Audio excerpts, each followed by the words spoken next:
Bareng kula pikir sing minterke wong bodho, sing nguwatke wong ringkih niku malah Kakang Prabu Duryudana piyambak. Yen pancena Pandhawa niku sepinten kekuwatane mung 5 glintir. Ewadene kerep dicoba kalih Kurawa suwe-suwe dadi kuat. Biyen Pandhawa niku bodho ning gandeng kerep dicoba Kurawa malah saiki dadi pinter. Kok ajeng mateni Pandhawa pun pangeh ngangge lamun man. Sabab menapa ketoke Pandhawa niku mung 5 ning jiwaning Pandhawa mpun dijiwa kawula sak negara Ngamarta. Mila boten maneh yen Ngamarta tentrem kahanane kabeh padha jiwa ten Pandhawa. Ora mikir kuwi klambine apa, budayane apa, agamane apa, wis nunggal tekad padha jiwa ten Pandhawa. Sapa sing moh jiwa nyang Pandhawa dudu Ngamarta nggone. Lho niku mula mboten aneh yen ngomah Ngamarta saben omah enten gambar Pandhawa. Sabab padha jiwa ten Pandhawa. Nek ora gambare Puntadewa nggih gambare Werkudara. Nek ora gambar Werkudara nggih gambar Janaka. Mboten lenten kok ngomah gambar Durmagati niku mboten lenten.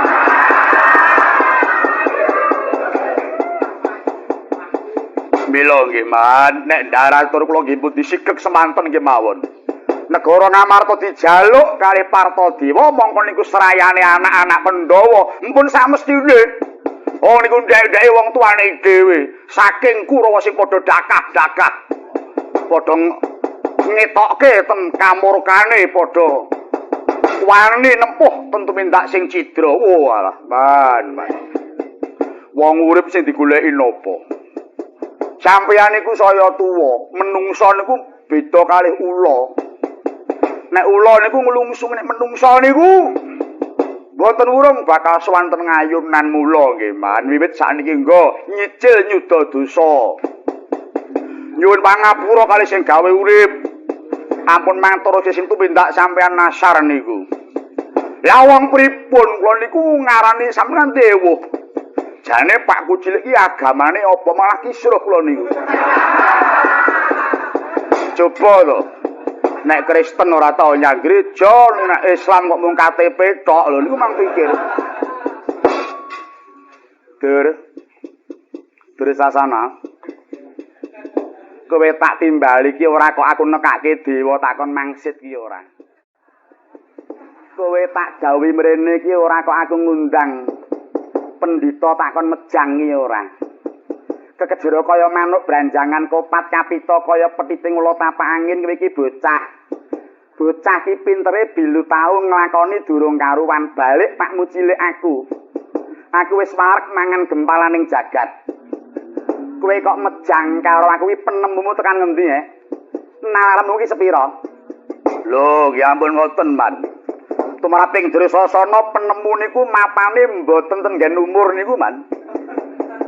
Tenan niku penemu niku mapane enten nggen pangudi nadyan kok bocah enom yen kulina ngudi nggih niku nggen penemu nadyan wong tuwek nek ora tau ngudi gonyak ganyuk lho ling semi kula kandhane man contone nggih sampeyan niku coba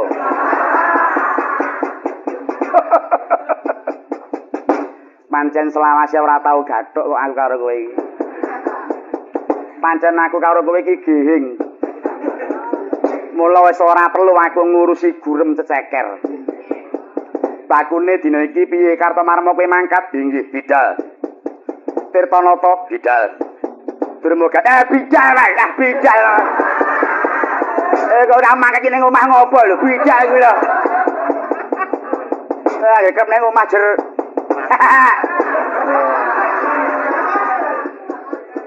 Ora tutuke. Kula derek, Mam. Kula derek. Iya, kowe ora tau kari mesti melu. Swatama lho wonten gawe metu njaba. Jawi wonten menapa? Oh, kowe ya edan ngono kowe iki. Wis rombongane Dresasana iki ndelalah. Metu njaba dawuhna para wadyabala. Bocah carangan sora genen stabelan perang tandang. Jaga Belora Jekwa sising negara. Kinen padha tata-tata mirang digegaman. Pedang abang kinen marangi bedil buntet kinen ngorok itu mbak potol kinen ngalini. Aja mung waton kayu, kinen milih kayu galih jati weton saka wali kukun. Kalonoknon. Golek kayu adohe ra ilok. Wali kukun.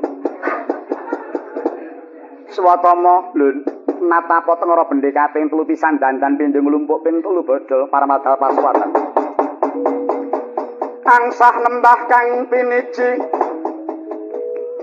sang swatama sikra medal undang wadya bala mangku kurmat kang para wadya anampi dawuhira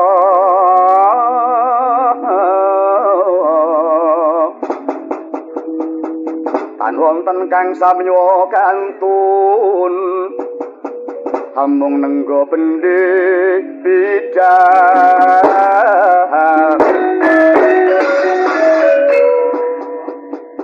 wis nyorampung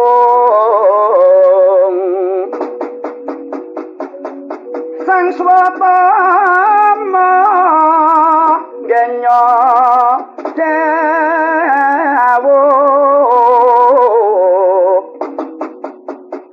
mring prawadya bala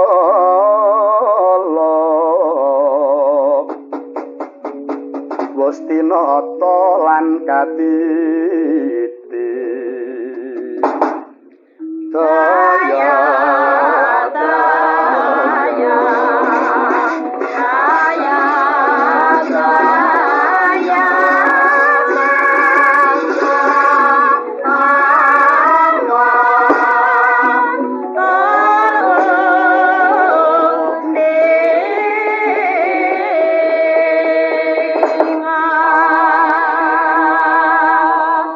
matur dhateng paman patih Sewansi Badha mboten mujiwani sampun samapta ing gati sawega ing diri Purwadya Bala. Iya syukur seketi jemurung Mara swatama sira ndisi ana dadi wedananing lagu luwih paramadha ngurmiyini paman. Benjing bidal gumuruh saking Ngastina Nagri.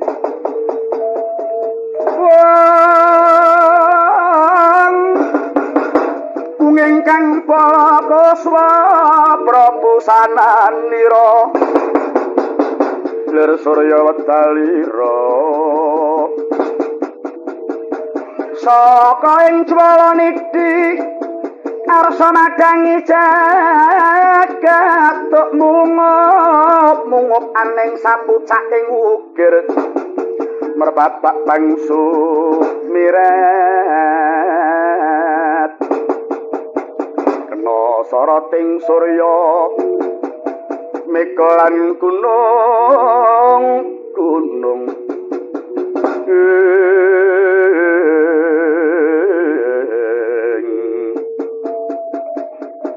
sawise swatama Buddha kulub Dursasana Gulawan lan Tirtanata dawuhna Srati Kyai Denta Prakosa ayo Buddha dina iki Bidaling prawadya samya miranti sanjata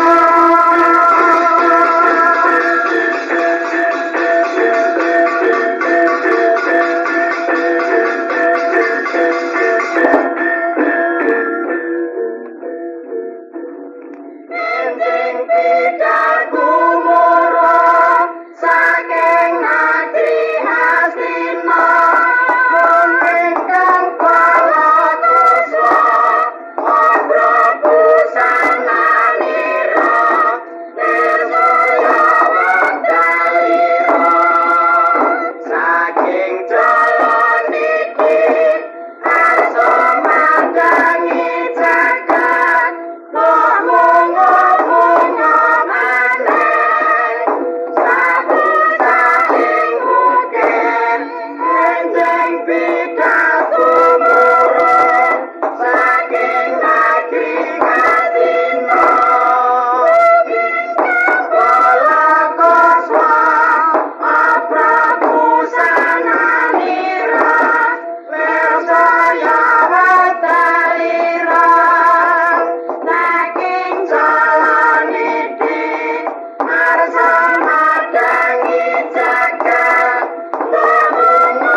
langening kalanyuan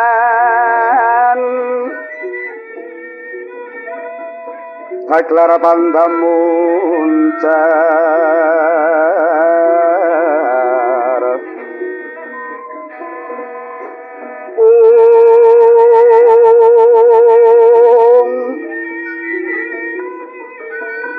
Pinon lere kekonang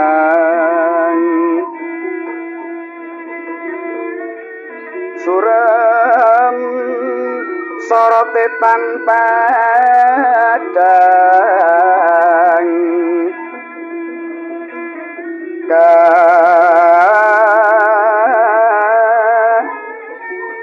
soro lan pajare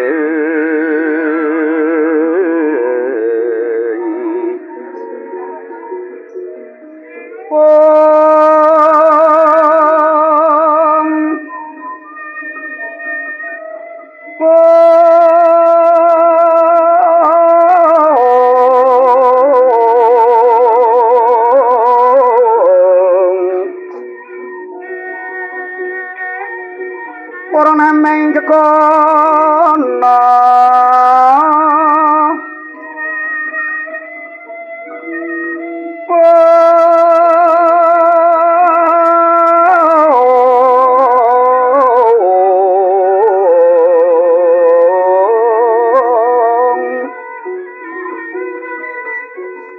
Dasare mangsa katika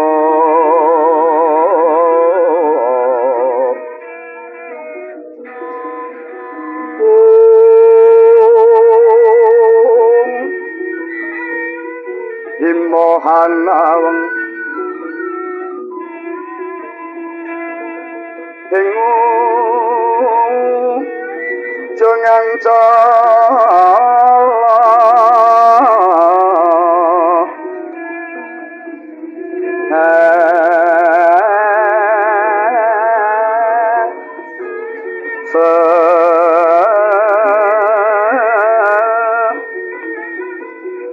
Nan karya wigena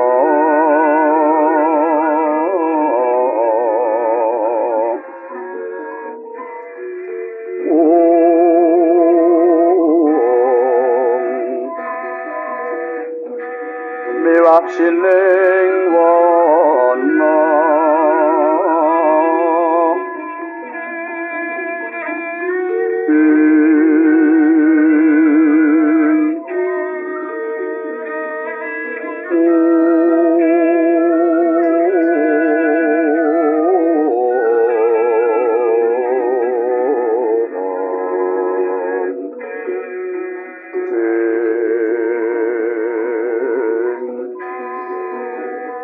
Waraksa gung tinunu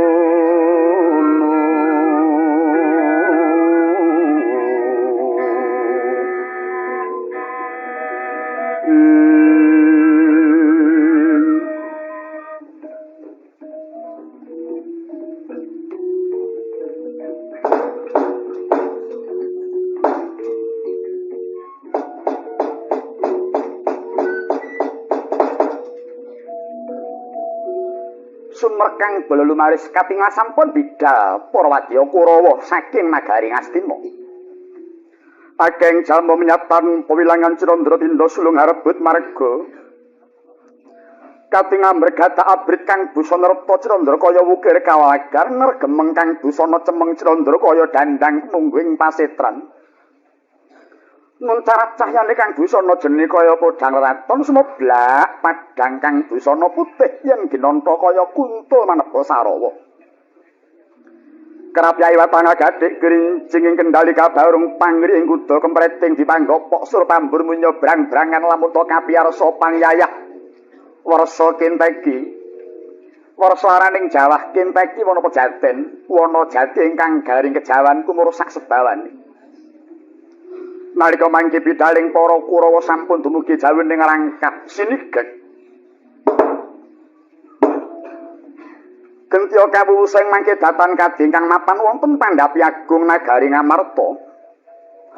Panenggih pepundhening para putra-putraning Pandhawa peparep Bambang Partadewa ingkang pinarak lenggah. Miyosing Bambang Partadewa tetela anggoyangake ingkang sami maraseba.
Kiblat kulon katon mendung hangendanu.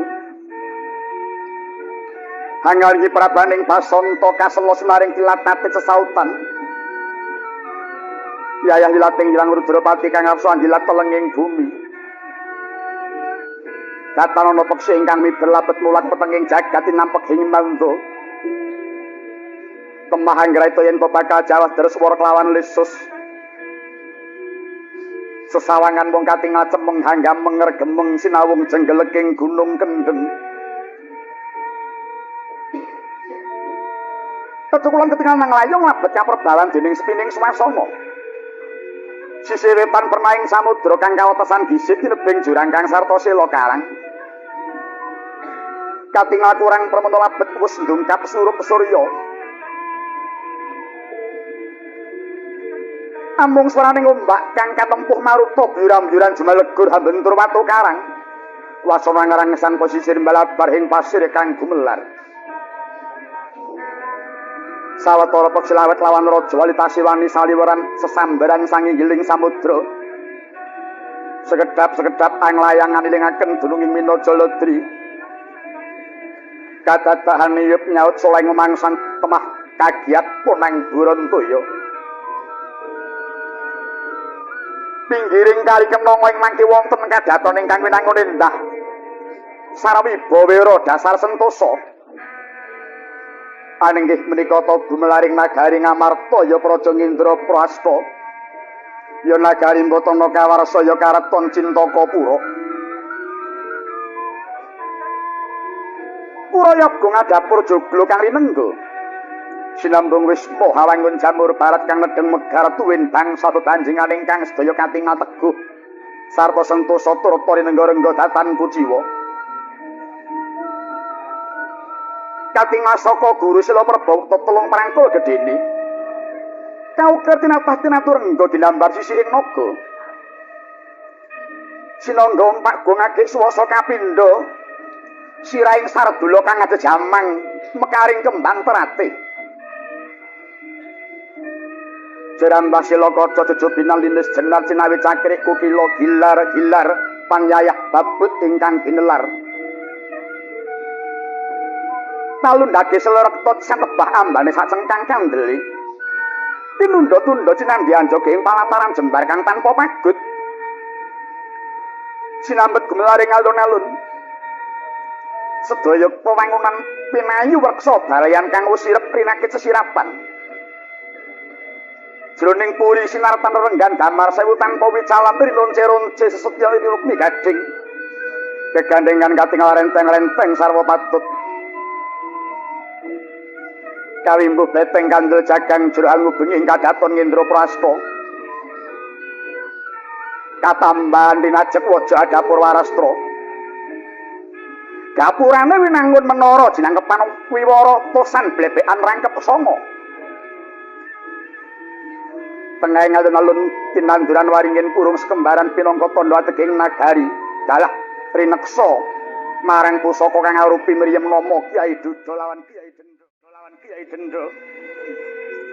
Katon ngagelah bergagah kaya-kaya tansah tangguh prayat ning kewuh. Kaya wis aguh ambrasta mungsuh.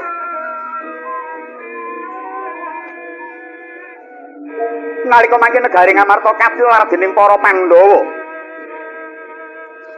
Nalika nguni nadil nenggahan utusaning Prabu Duryudana lenggih Sang Tirtanata parandening mangke sampun karebat kaliyan serayaning para putra-putraning Pandhawa. Katingal pinarak lenggah menika warnane peparab Bambang Partadewa. Nuju lenggah kadhep lan sadaya para putra ingkang tinindhian Radyan Pancawa. Katingal Radyanan Taraja Datan Kantun Bambang Irawan Ganda Kusuma Praba Kusuma Danang Kusuma Ganda Rumpaka Jangkep samya ngadhep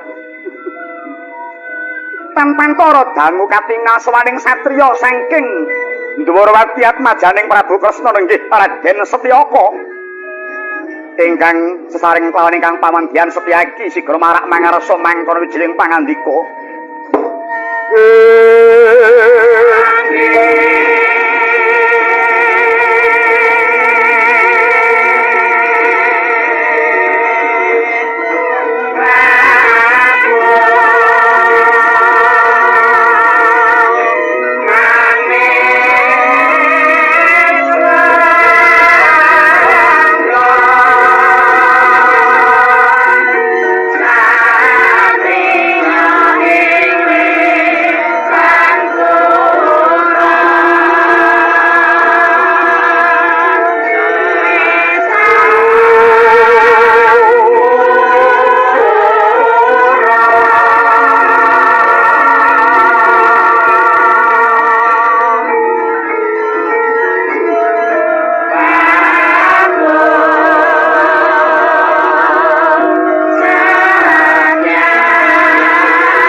pati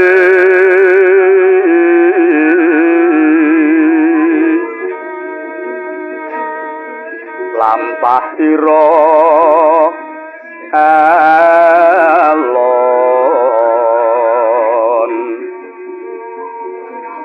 micilangen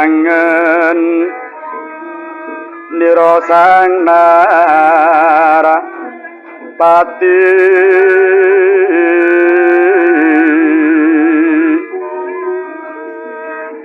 lampah ira alon dinarebet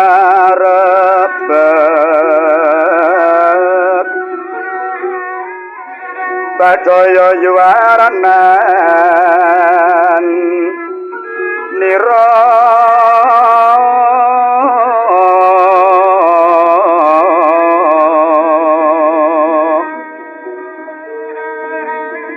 solah ira wingit lirhap sari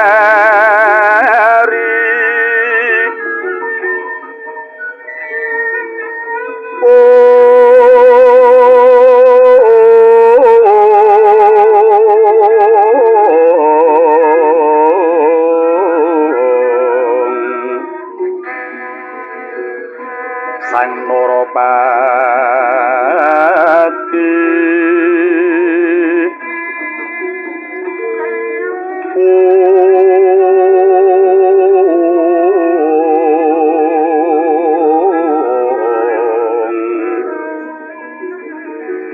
sari sari lurwito tari nurun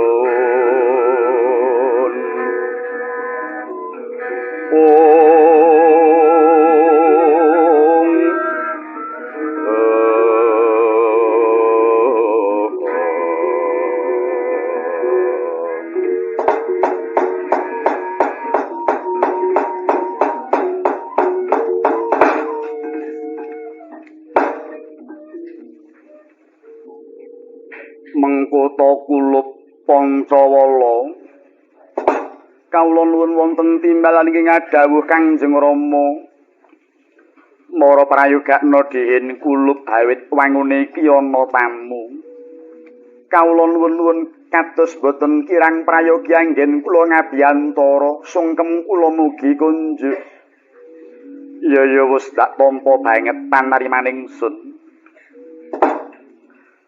mangketa kisanak winantu Karaharjan prataning kisanak wonten ing pandhapi Ngamarta ngriki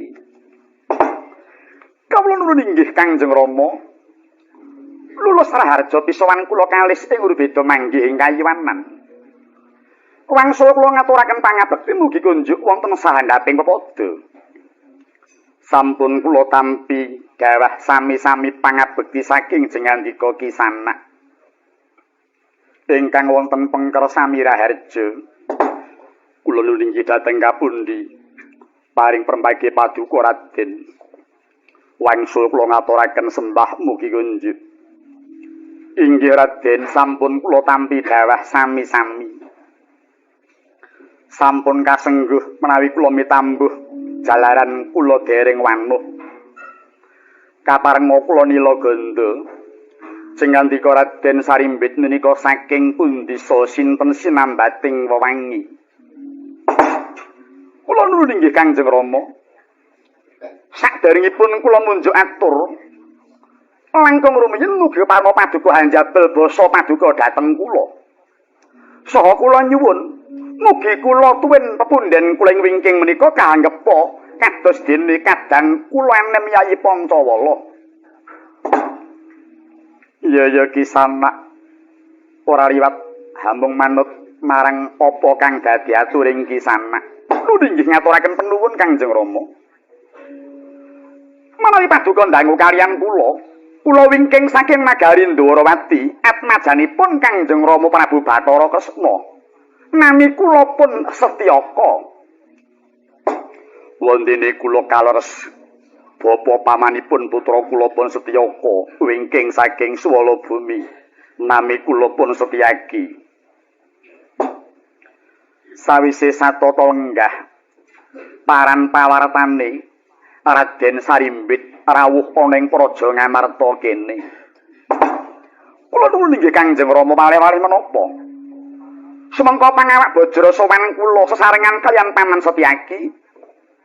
Mboten sanes kepengin sanget kula badhe nyuwun pajar. Wekdal mangke manah kula nembe kapetengan. Wondene penting manah namung kajawi mrihatosaken dhateng murcanipun Kangjeng Rama Prabu Sri Bathara Kresna. Ingkang sampun sawetawis dangu mboten katingaku ndur dumateng nagari Ndwarawati. Ing mangka kula mireng tambang rawat-rawat ujaring Sambewara pawarta ingkang binandunging Karna. Bilih mangke para kadang-kadang nem-neman Ngamarta sami hambapa dumateng Paduka. Kula pitedos inggih kanthi Paduka dipun anggep sudarma kan para kadang kaneman. Partamtu Paduka satunggiling satriya ingkang waskita. Mila Kangjeng Rama kepareng pisan kula badhe nderek suwita dhateng Paduka. Jangkep angka kalih mugi Paduka kepareng paring pajar dumateng pun Setyaka anedahaken menggah dhateng pundi mendranipun pepunden kula Kangjeng Prabing Ndwarawati Kanjeng Rama.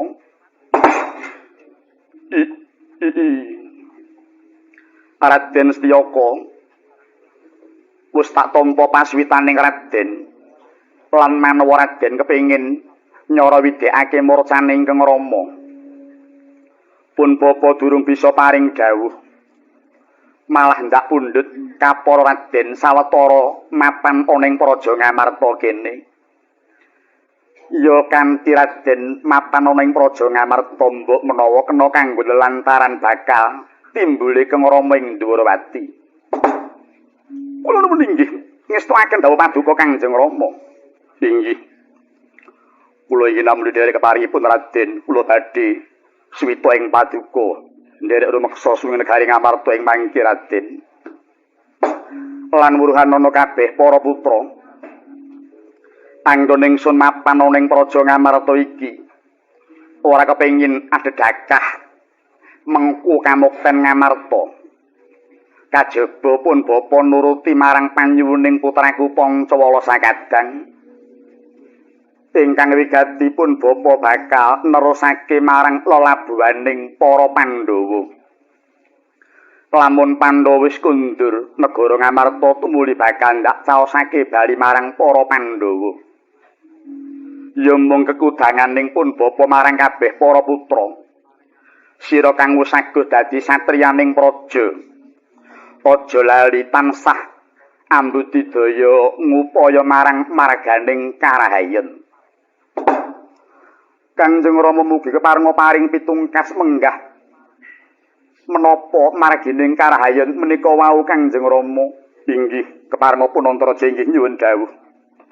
Mawi lampah kados pundi supados kula sakadang saged manggih margining karahayen. Sumurupa kabeh para putra lamun kepengin ngancik marganing karahayen panca dharma bakti tansah tindakna. Ingkang sepisan yaiku sira kulup kudu tansah angawurwi marang kajaten lan surasaning paugeраning pangeran marang tumrap kawula minangka dadi dedhasaring piyandel utawa bebundelaning tekad ingkang wis padha den nrungkepi. Wondene ingkang kaping pindho tansah nindakna bektimu marang pangeran lan utusane ingkang wis disentosake kanthi srana manembah minangka dadi tetalining eling. Ingkang kaping telu kulinakna ngunjara marang hawa nafsu. Kang pamriye tumindakmu ora bakal nyimpang saka garising bebener lan ora bakal dadi kalibetaning laku munggo nutupi wajib switana ing praja. Ingkang kaping papat tansah nindakna budi dharma yaiku ambabarake sih katresnanu marang sepadaning titah kanthi srana leleh kebecikan kinarya kanggo mitulungi marang kalibetaning liyan manut marang sakuwasamu lan iki uga kena kanggo srana nuntuni marang kasucening bebudenmu. Geneping kaping 5 yaiku tansah anggenggana budi luhur. Aja nista, aja candala lawan nganiaya kang pamriye supaya bisa dadi srana utawa pinaka dadi sang wanggonmu swita marang praja lan seba ana ing sajroning gegayuhaning uripmu. Mangkono kula mungguh kang dadi surasaning panca dharma bakti ingkang wajib katindakake kabeh para muda. Kawula nulinggih Kangjeng Rama, mboten langkung putra paduka sakadang namun tansah ngestakaken dawuhipun Kangjeng Rama.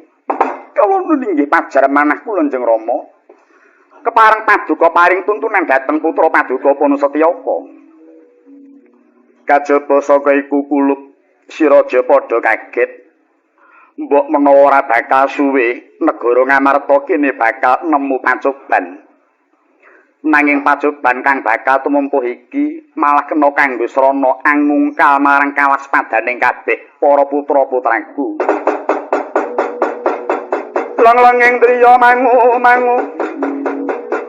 mangun kong kanduan rimang lelena tanpa kanin yen tanpa monggo tianuto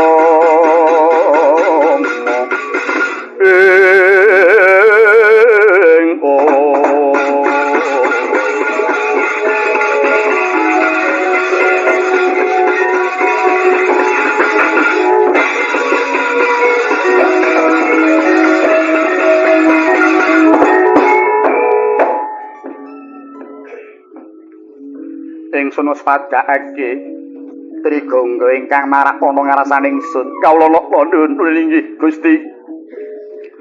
Abdi paduka pun Trigangga ingkang abiyantara. Ana wigati apa Trigangga? Nuwun atur wuninga. Ing mangke jawi wonten barisan segelar sepapan. Manut umbul-umbul boten pangling menika barisan saking nagari Ngastina. Sumbar maciya-ciya ingkang dipun sumbali namung paduka Gusti kula. Ya jagat Dewa Bathara. Kabeh para putra kaya wis metes kang dadi dawing pun bapa. Tetela iki para Kurawa kang anekaning Praja Ngamarta. Kanjeng Rama sampun tumut cawe-cawe mangke Antarja piyambak kang sumagah metukaken. Ya kulup Antarja duga-duga digawa ngati-ati aja kongsi keri kapara padha gedhekno kaprayetan ya nggih.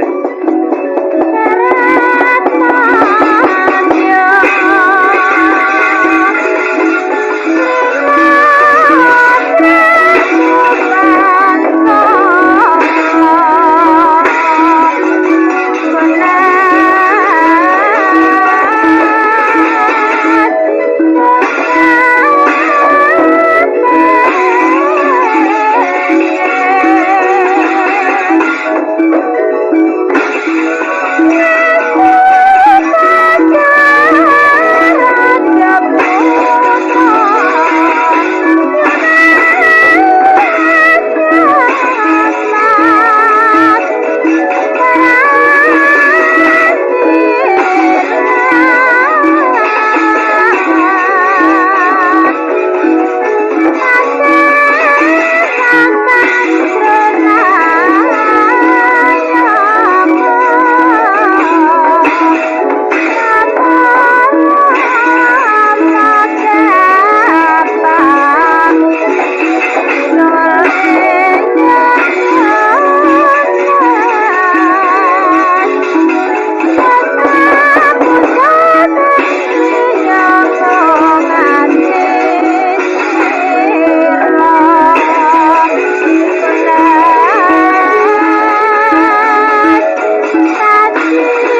Jaya Pandhawa yo gumulung mangun siring sata Kurawa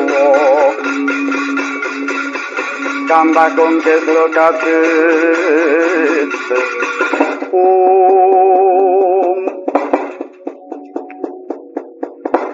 durung nganti aku mlebu mertamu ora pangling iki Irawan inggih eyang kula kang wayah pun Irawan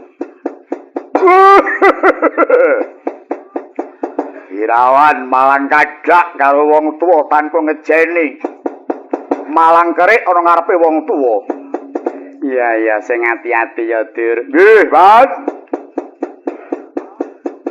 katingalipun Eyang Patih sesarengan kalian pepunden Kurawa miranti senjata badhe wonten wigatos menapa Eyang ngene Irawan aku krungu kabar jare Ngamarta ana menungsa sing jenenge Partadewa apa bener leres gandeng sampun ngertos badhe menapa Atos Liman, Kontorjo mripate wis mencorong kaya singa barong. Nek ora ngati-ati bakale bilai. Meneng asik Dresasana sing prayitna ya nggih. Man. Irawan nuwun wonten dawuh. Rawuhku ana ing kene minangkani pamundhuting Kengwa Sinuwun Prabu Duryudana. Harya Suman bali marang Astina kudu wis nggawa bandane Bambang Partadewa. Ora susah kakang rembug nyoh iki punjung aku tampan los.